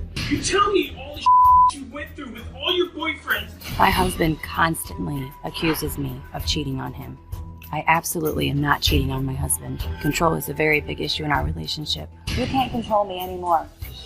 I'm not controlling you. Chris. He's always checking on where I'm going, looking at phone records, who I'm calling. She's done some horrific to me. She's kicked me in my private. She's slapped me in the face. She's broken my glasses. She took a tape measure, like a 12-foot tape measure, and launched it at my head. And she did all this in front of our kids. There is a lot of cursing that is exchanged between us in front of our children. Oh, you're gonna lose. Support you and prop you up, you crazy, ungrateful human being. I absolutely am fearful for my kids to grow up and repeat the behavior that we are setting an example of. My role in that family, they've made it very clear to me that I'm nothing more than a checkbook. She tells me she wants me to die in a car crash. I really think that if I died, she'd have a party. Right now, I am 1 foot out the door. I feel like I either have to protect my children or fix this relationship. Okay. But you'll just watch this, and I always like to ask people, you just kind of watched a little synopsis of your life. What's your reaction to that? I'm embarrassed to even say that that's my life. It looks horrible. What the hell is going on? I can't get in control of anything. I don't know why we fight the way we do. Small things escalate to big things. I don't accept that. What is going on here? Come on. I think it's just complete lack of compromise. And Well, what gets you so upset? What is it about her that gets you so upset that you say the things that you say? You're calling your wife a bitch. You throw your wedding ring at her. You've smashed the phone. You rate your marriage a 1 out of 10. You, according to her, you say she's stupid, she's unaccomplished, never worked an honest day in her life. She keeps a journal of things you say. You said that the children are bad because of you. You do nothing but sit back and watch this marriage fail. You have no friends. Your family hates you. You've never tried. You're immature. You're not a good mother. You're mean to everybody who loves you. Do you tell her all these things? I'm sure I've said that. I don't write it down like she does, and I don't record one-sided videos like she does, but I'm sure I could bring up the same kind of stuff. No, I'll get to her in a minute. I'm talking to you, right? No, You want me to start with her? I have said that. If you want to deflect, I'll talk to her first. I'm not going to deflect. I accept everything I've said. I know it's not right. I don't know how to fix it. I don't know what to do. I don't want to leave my family. You hit a point where you just lose control. And yeah, I've verbally said things that I don't, I feel really bad about. Did you call your wife and kids materialistic leeches? Yes. Did you get in her face and say your mother left you at age 7, no wonder nobody likes you, and everyone leaves you? Quite possibly. I don't remember verbatim, but I've said things like that, yes. I don't appreciate being treated like a dog, talked to like a dog, constantly disrespected. And I guess I bubble over. And then I definitely don't feel good afterwards. I mean, I forget all the stuff she says. She's like, she has a memory like an elephant, writes it all down, and just throws it all back in my face. And because it makes me feel I can't forget the things that you say. You don't think the stuff you say to me bothers me or hurts me? And I always ask you, what do I say to you that hurts you? What is your example of talking like a dog? Listen, see, this is one of your problems. I'm talking to you about you right now, and you say, I don't want to deflect, but you keep talking about what she says to you. Trust me, I will get to her in a minute. If it will make you feel better, I will tear her ass up in just a minute. No. But right now, I'm talking to you about what you say to her. Do you tell her stepson he's worthless? I've never said that. Have you said to her that, do you blame the stepson for ruining y'all's lives? I've said that before. Really? You say this to a child? No, just because, it's the disrespect. And what is your goal when you say that? I'm on autopilot. I don't think there is a goal. I think maybe I feel hurt, so I'm trying to cut her just as deep as she cuts me. Do you want a divorce? No. But you filed for one? I really filed for one because I've tried everything I can, and I asked her, and she insisted I do it. I didn't want to do it. Why did you marry her? I love her. I love her. I love our family. Why did you marry her? We had a short courtship, and she ended up getting pregnant, and I kind of felt that was the right thing to do. But I did care about her, and I still do care about her. Why did you marry her? Did you marry her because she got pregnant? I don't know necessarily if I would have proposed to marry her if we weren't having a child at the time. I think I would have probably let the courtship, marinate a little longer, and odds are we would have probably not stayed together because we'd have had so much, conflicting views on things. It might not have happened. Wow. We got to take a break. Chris says that Heather keeps a private journal of everything mean he says to her because she loves to relive it and feel bad for herself. So we'll take a look at some of those pages next, and then I'm curious about what her goal is when she says some of the things that she says to him. I'll ask her when we come back.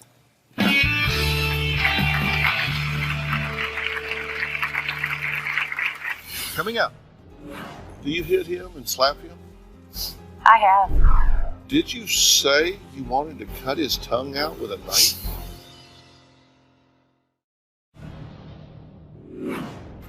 My husband constantly is telling me that me and my kids are nothing but materialistic leeches. Yeah, she has specifically, in front of me, told the older kids they don't have to listen to me. You don't teach him lessons. So when he lies to you and you call him a liar, he's not a liar, right? Don't ever just call him a liar when he's lying. Chris, you don't have that right. My husband controls the money. I have no access to our bank account. I pay for all their luxury items. I deserve no respect. And she's made it very clear.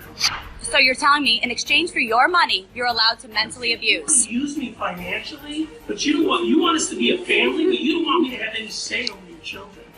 Yeah, you're right, because you can't control yourself. And here is the proof, right here. Smashed the phone.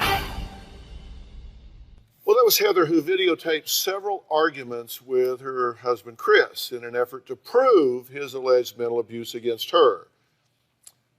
It is helpful to see what's going on. I'm always a little leery when one person knows the tape's rolling and the other doesn't.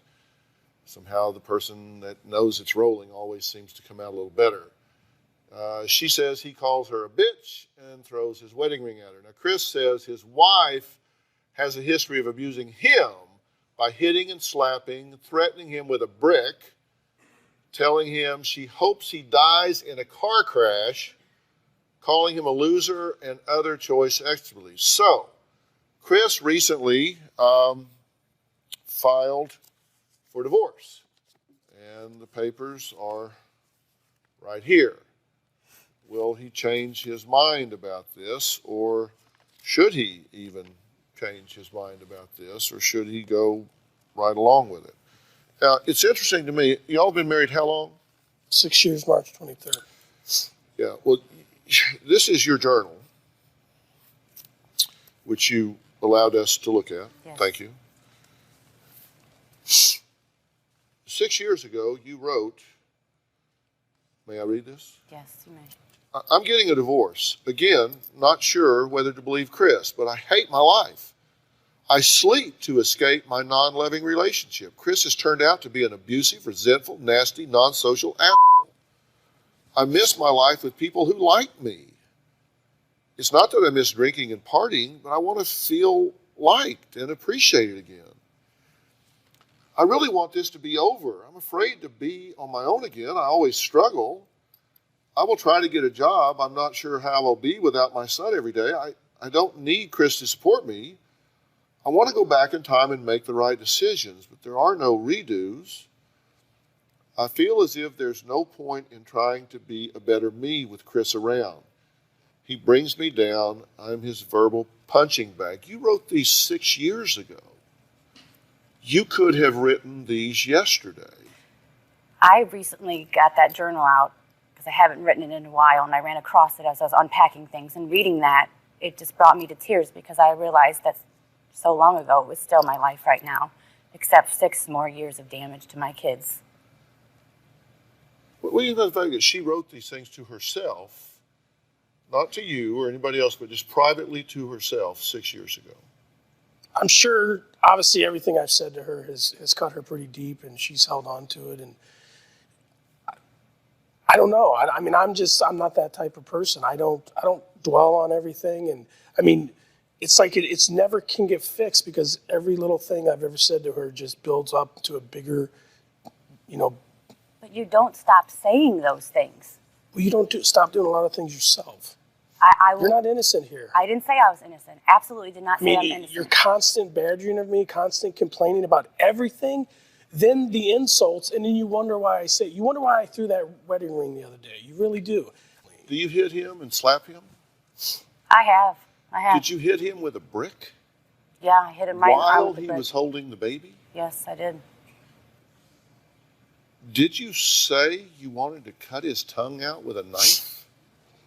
He makes me so mad. Sometimes he gets on these That's not an rages. essay question. No, I do. I have said that. Yeah, I have. You've called him a loser, an f***ing idiot. You cut his shoelaces so he couldn't tie his shoes? She cut my entire shoes. I did. That's just my laces. I mean, it looked like Freddy Krueger went at my feet. And I had to wear them to work because I didn't have another pair. So at lunchtime, I could buy another pair. You took his wet clothes out of the washer and put them in the freezer to... Yeah, because he kept complaining I didn't And do she his covered laundry. him with bleach, too. I And she did said not. oh, yes, you did. Then you filed a restraining order against him just recently. Yeah, I got a protective order. Yeah, protective order, restraining order, and then you lifted it to come here, right? Yes. What do y'all think when the children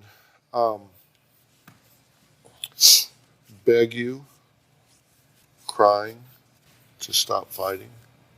I feel horrible. I feel like the worst mom. I feel like I'm not giving them the childhood they deserve. What do you think's going through a child's mind? I know and exactly what's heart going when through they- there because I've been through it myself as a kid, I remember being so scared when my parents were fighting. One time my dad, he kicked something and he slipped. And, it wasn't, he was just mad and slipped and it freaked me out. And it was so scary. So I can imagine. I can empathize with what they're going through. And honestly, sometimes I do everything I can to avoid it, to avoid any confrontation. Like I'll go somewhere, I'll stay late at work, or I'll go out in my shop in my garage and work, and she comes and finds me because I'm not doing what she expects me to be doing. I'll try to avoid conflict at all costs, but it still doesn't work. She'll find me. Here's what you're fighting about. You fight about children and parenting, Chris's controlling behavior, Chris's paranoid behavior, Chris's mentally abusive behavior, Chris is verbally abusing Heather's 11-year-old son, Chris is suspecting Heather of cheating, Heather's controlling personality, Heather's lack of respect for Chris, Heather's snide comments, Heather's apathy and indifference toward Chris, Heather's verbal and physical assaults, Heather's allowing the children to disrespect him. I mean, you're fighting about everything, which means these are topics. What are the issues? What is really going on here? I'm going to give you the break to think about this. Next, Heather and Chris almost missed today's in-studio taping because he, at the last minute, decided not to participate in the show. We're going to find out why when we come back.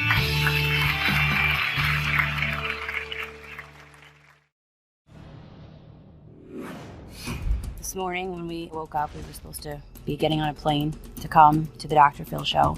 Chris said that he wasn't going. You just told me you're not going. You wanted to humiliate me on national television. He said that I was setting him up, that I was trying to humiliate him, and I was going to paint him to be a monster and lie on national television. This was never my intention. If it wasn't your intention, you wouldn't tell him like that. I didn't tell you anything that I said, and I still refuse to do so. Your only goal is to try to humiliate me. That was Chris, whose wife Heather claims he is a crazy stalker for constantly checking on her, smashing a telephone during a verbal tussle, and taking away her computer and cell phone as punishment. You just saw him talking about why he almost did not fly to Los Angeles to appear on the show because he thought she was going to try to humiliate him. She, on the other hand, is the one that threatened to cut his tongue out with a knife, or said she wanted to, hit him with a brick while he's holding the baby, cut his shoelaces out of his shoes, frozen his clothes. I mean, come on, what the hell is going on here? Guys, talk to me here. What's really going on with you? I'm hurting. I'm hurting a lot. I'd like to feel like I am in control of my life. I'd like to earn my own money and not feel like I have to ask for money. So then I lash out and I'm nasty to you because I feel like I'm treated like a child all the time. I want to be equal. I want to be in a partnership with my husband, not feel like I'm below him. I don't know why I'm so angry. I mean, you take everything I do as a form of control, and all I'm trying to do is keep our heads above water. I mean, financially, I've tried to, trust you with the finances here and there, and time and time again, you've nickel and dimed us. Excuse me. Sorry. What did she just tell you? She's hurting. And? I understand, but I don't know how to. What did she just tell you? I know she wants it to work. I know she wants. No, wait a minute. Don't be a hammerhead here. She just said, I don't like being in a parent-child relationship. I don't. I got to feel like I have some control here. I want to be a partner here. I don't like being in a parent-child relationship. Do you get that? Oh, I fully get it, but it's like no, there's no but. Do you get that? Yes, you don't have to agree with it. Just do you hear it? You don't have to agree with it. You just have to hear it. I hear it loud and clear. You took her computer and cell phone away as punishment. That's like you do with a teenager. Oh, okay, you're grounded. Give me your cell phone and computer. Dad, does that not sound parental to you? No, it was a vindictive move. It was out of just, Does that not sound parental to you? Yes, it does. Isn't that what you do with like a teenager? Yeah. Oh, you're grounded. No more computer, no more cell phone. Mm-hmm. The bank account, all of that. Just come on. Get. Yeah, but there's got to be a point. I mean, you can't just let somebody rob you. You're big on this butt, right? I'm not trying to, but you want to teach kids responsibility, don't you? I mean, you have to teach them.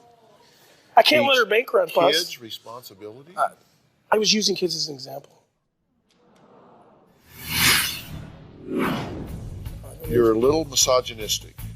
And I don't think you mean to be condescending to her or to women in general or the entire female race.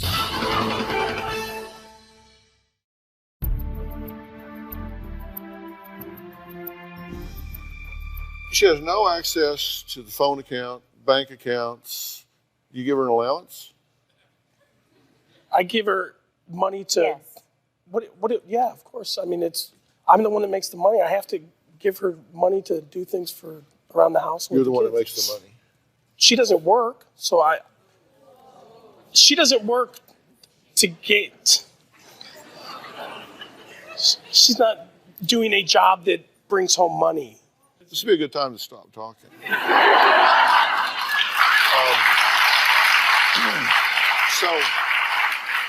So you're taking care of the children. Yes. So you're taking care of the children. And you've worked before Yes. outside the home. Mm-hmm. You'd be happy to work outside the home again. Absolutely. In fact, you'd like to work outside. I would like to. Yeah. And you don't want her to work outside the home. Oh, if she gets a day job like I do, that's fine. She wants to get a night job to like try to punish me. Why couldn't you get a day? I mean, Because I can't get a day job, you told me you're not paying for daycare. Therefore, I suggested an evening job so that we don't have a daycare expense. And then you told me, well, then might as well just get divorced. we're I not won't never going to see each other. So what's the? If you have the opportunity, if you can get a job and is offset the cost of daycare, it's got to be.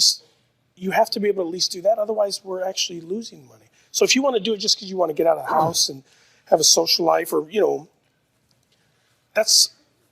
And that's it. You don't want me to have a social life. Heather, you do whatever the hell you want all day. I'm not saying you go with the kids. I do whatever I want. You do. You have a lot of freedom. Toilets. You have a lot of freedom. I like doing it. I like scrubbing toilets and wiping poopy butts. It's awesome. How many times have you thanked me for, giving you the opportunity to be able to go see your kids do whatever they want, every event, and be it with my kids all the time. Definitely upside to it, right? Yeah, there is. But that doesn't mean that she wouldn't like to spend some time with somebody that she doesn't have to cut their meat. I understand. Okay, but listen, here's the thing. You understand that these are issues that you negotiate in a relationship. If you do it as partners where you have a willing participants that come to the table to negotiate, where you come up with a plan that both of you can be excited about. Do you agree that you have really bad problem-solving skills in this relationship? Yes, in this relationship, yes. Do you agree with that? You're a little misogynistic. And I don't think you mean to be condescending to her or to women in general or the entire female race. I don't think you are trying to do that, although you're doing it. I don't think you mean to be. I really don't. I don't think he is. But I think you guys have just gotten off into a way where you've built up a lot of resentment towards each other. I feel like if you would just call a timeout and really dedicate a period of time to really learn how to reshape this, this could actually work. I didn't know about that until I met you both. If I arranged for you to have some very focused and concentrated help to redefine this and set up a new plan for your marriage and family, would you participate in that? Absolutely. Would you participate in that? That's all I want, yeah. I mean, I'll get to started right now.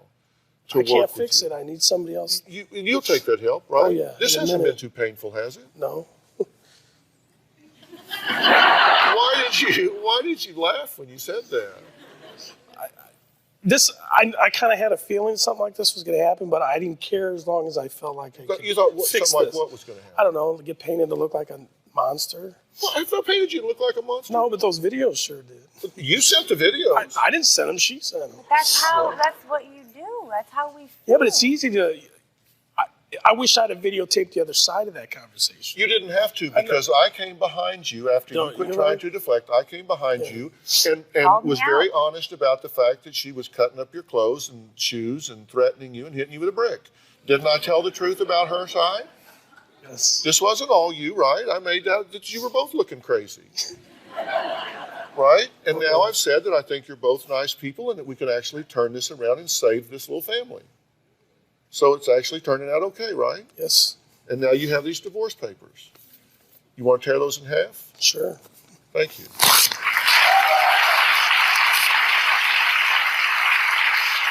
right, next a woman who says she still can't resolve fights with her husband even after reaching out to relationship therapists, domestic violence counselors, and their minister. We'll be right back.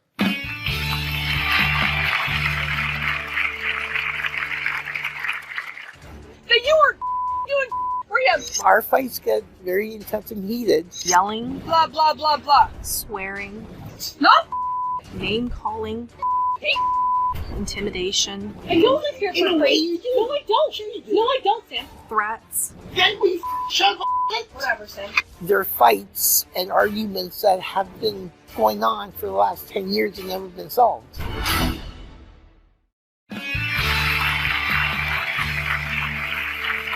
Well, today we're talking to couples torn apart by under-the-belt and explosive fighting tactics that even involve their children, like this.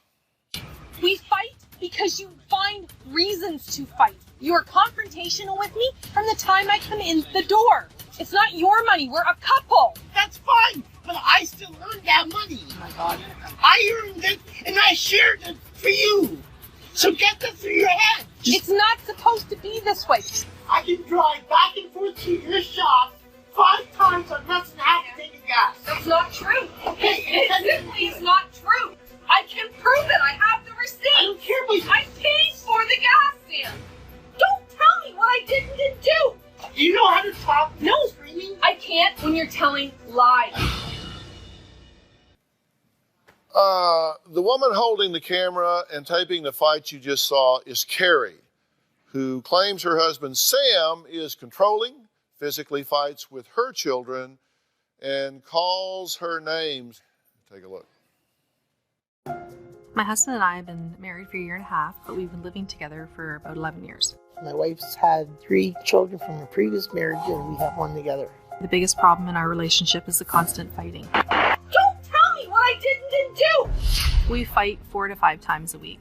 Needs are clothes, food, social time with other people. Those are needs. Our fights get very intense and heated. Every time you talk about the house, it's not my house, it's your house. Did you buy this house, or did I own this house free and clear before you Sam, that doesn't matter. There are fights and arguments that have been going on for the last 10 years and never been solved. On a scale of 1 to 10, most fights are a 5. But sometimes we definitely hit a 10. Yelling. Blah, blah, blah, blah, blah, blah, blah. Swearing. Not name calling. Intimidation. You live here for free. You live here for free. And you live here for free. You do. No, I don't. Sure you do. No, I don't, Sam. Threats. Then we shut up on it. Whatever, Sam. I worry that things will get out of control and somebody will get hurt. My husband has called me stupid, a crazy, and a manja cake. Manja cake is a racial slur towards somebody who's just white. I have called her a terrible mom and a terrible wife at times. My wife has called me a retard, dumbass, idiot, stupid. I don't believe that we know how to communicate with each other without fighting. He's tired of hearing it. And I'm tired of hearing you. Both of my children that live at home have gotten involved in our fights. I feel really guilty that I've exposed my kids to this. She tells me I'm supposed to control myself and not argue in front of her, but then she will do the same thing. It makes me really sad, and I don't know what else to do. If you were my life manager, like let's say I had a life manager, all right, and you managed me into that was the existence you managed me into, what kind of review you think I'd give you? Probably a 0. I would fire you before dark. The reason why things are the way they are is because nobody listens to me. If somebody would listen to me once in a while, we wouldn't be fighting the way we fight. Okay, so all everybody has to do is just listen. Yep. I have common sense. Okay, I have common sense. Okay. Okay, and there's a lot of things that could be avoided. So you're wise and common sense. To a point. I'm really stupid when it comes to... We can see that. When it comes you seem really sage there. You seem really wise. People be drawn to you, come to you for wisdom. Actually, I have a lot of people that come to me for wisdom outside of the household. Well, if you're so smart, how come you can't get along at home? Because they won't listen? No, I can't get along with anybody at home because too much has happened, and it doesn't matter what I do or say. I can't change what happened in the past. Says we can never forget the stuff that she can't forget what's happened in the past. Yeah. Why are you doing this? I get caught up in it. I don't know why. I gotta tell you, I would seriously, honest to God, I would go sit out in the woods and lean on a tree by myself before I would sit in the middle of all of that. I'm sure my kids feel like that. Oh, I'm sure they would, if there was a mute button on you people, they would hit it the minute they woke up to just get you people to shut up. Yeah. Y'all were watching the first couple I was talking to. Yes. Did you know she fight about the same things they do? It looks like a mirror image. Yeah, really, because you're not really fighting about that. Those are just the handy topics. What are we fighting about? You tell me. I just met you. I think trust. I think he doesn't trust me. I feel like he's in competition with my kids. He doesn't seem to understand that you love your kids here and you love your husband here. It's two different things, and he's competing with my kids. Have you said to her son? I mean, first, have you gone in his room and gotten into a hassle with him? Have you pinned him to the bed? Both of my sons. That was my oldest son. I've gone into the room when he's pounding holes in the wall and telling him to stop it. There was no holes in the wall. Yeah, there was. There was not a hole in the wall. Bed? Yes. Have you said he's worthless like his biological That was father? the other.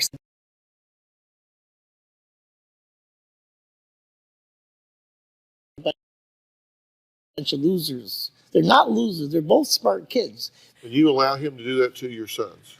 I don't know how to stop it. He yelled it. He blurted it You out. don't know how to stop it. How do you stop get them somebody away from saying? somebody that's treating your children that way. That's abusive. I agree. But you allow this I man to did. do that to your children? 18-year-old is not a children anymore. He was 17 when that happened. He's still not 17. And he cried, Sam. He cried. He was so upset he cried to me and he said, Mom, how come he just doesn't love me enough? Why would he say that to me? What was your objective in doing that? I don't get what This was after the fact that he talked to me and was crying. Why would you say that to him? What were you hoping to accomplish? I'm trying to figure out and when the situation actually happened. I don't even know what in the situation You're supposed to be the parent. You're not supposed to talk to him like that. I tried to be a parent. It doesn't work that way. It's not that easy. Because that's not parenting. He doesn't want me to be his parent. He did. He was desperate. You know, it's amazing to me that adults talk about kids as though we have nothing to do with who they turn out to be. It's just astounding. We'll be right back.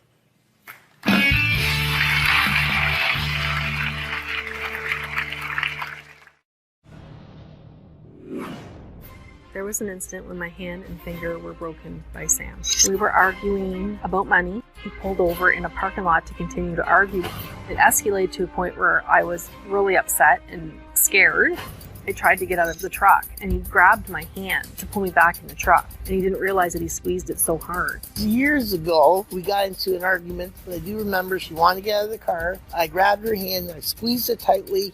She fractured her finger. I was really angry with him. It was almost a deal breaker.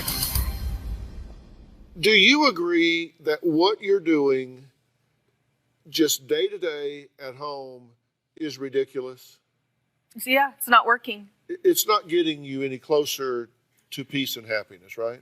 I agree. What you're doing, forget about him for a minute. I agree. You can't change him. No. The only person you control is you. Yes. Is what you're doing getting you any closer to the kind of existence you want? No. And the only person that you have any control over is you. The only person you can change is you. Right, I agree. What do you need to change to make this situation better? I think I have to stop accepting a less than life.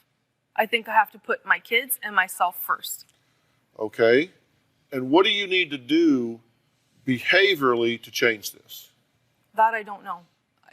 I honestly don't know how to even take that first step. Yeah. And what do you need to do to make this situation better? I need to get some help, which I know I do. I need to be able to calm down. Yeah, we both need help. I have to be able to learn to not yell and argue as much as I do, but be able to, when something goes wrong, I have to be able to walk away and think about what I say before I say it, but I can't do it. I've tried. Right. Trust me, I can't do it. He doesn't think before he speaks. He just I blurts can't it out. do it. Sorry. If I need some help, you're the first one. Okay. We're going to tag team, and you're going to be the first one. I'm sorry. That I come to. Let me just start putting some verbs in my sentences here. You have a real impulse control problem, in my view. I think you got a real problem with anger, and I think you're a right fighter. I think you decide what's right, and then once you decide what's right, you're real committed to it, which is not necessarily a bad thing, but I think you got a real anger management problem. And you decide that you got the moral high ground, and at that point, it's like the end justifies the means. Once you decide what's right, whatever, you're just self-righteous and sanctimonious, and you're just going to give them hell. Problem is, that just doesn't work. I mean, you can do it, and then that makes good copy, but it just doesn't change anything. You know, when you have the same argument 100 days in a row, your arguing isn't seeming to change anything, so you've got to do something different. I've tried. I don't know how to do it. I will make arrangements for you to learn some things. I will make arrangements for you to learn things because this isn't working. Let me tell you, a hush will fall over your life. You will go, wow, I got some things to change, and I didn't have to yell and scream my head off to do it. And you deserve that peace. Wouldn't that be nice to have some peace in your life? How would that feel? And if all of a sudden the people that I know you care about started to listen to you because you weren't yelling and screaming. Wouldn't it be nice if you felt like people respected you because instead of yelling at them, you were actually saying something constructive to them? Wouldn't that feel better? Yep. Because you know you care, you just don't know how to convey it without getting loud. That's how I was raised. Well, but sometimes we say in Texas, you got to rise above your raisin. You know, you got to rise above your raisin. Like a lot of the biggest thing is that we fight over money, and we fight over this and we fight over that. Okay. Yeah, but instead of fighting over money, you can partner with money. Yes. And that means I didn't come to you. You got to learn to partner, and that means that you have to have what's called emotional integrity. So if you make a commitment on money, that you keep your commitment. If you say, okay, let's agree that this is our budget, that you stay with it. You don't say to your partner, yes, we'll do this with X budget, and then you go X plus 2 or 3 or 4. You don't do that. You say what you're going to do, and you do what you say. And then your partner goes, wow, I have a partner I can trust. Next, we're going to talk about how to avoid fighting in front of your children. We'll be right back.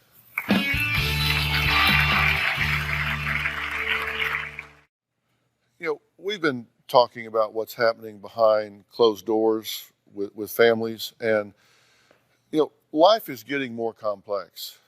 It's changing. The rules are changing because our kids are living in a different world. And I'll say to you couples, if you don't know, I've actually written a book about this that's out right now, and I'm proud to say it's #1 on the New York Times bestseller list. It's called Life Code. New rules for winning in the real world. And I talk in here a lot about family and a lot about parenting. And basically what I say, when the game changes, you need a new rule book. And that's what this book is all about.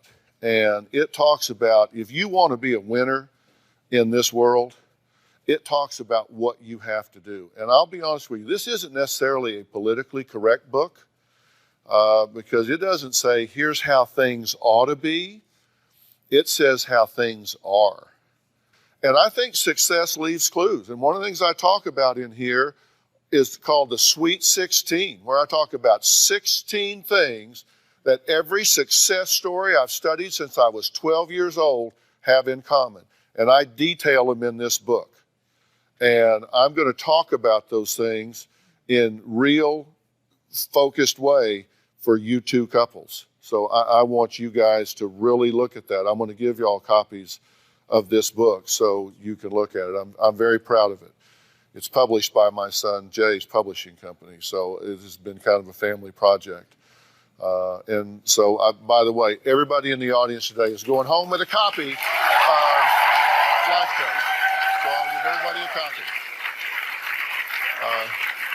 And it talks about parenting in this book and about what you need to do to keep these things private and not be fighting in front of your kids. Thanks for being here today. We'll see you next time. So long. Thanks, guys.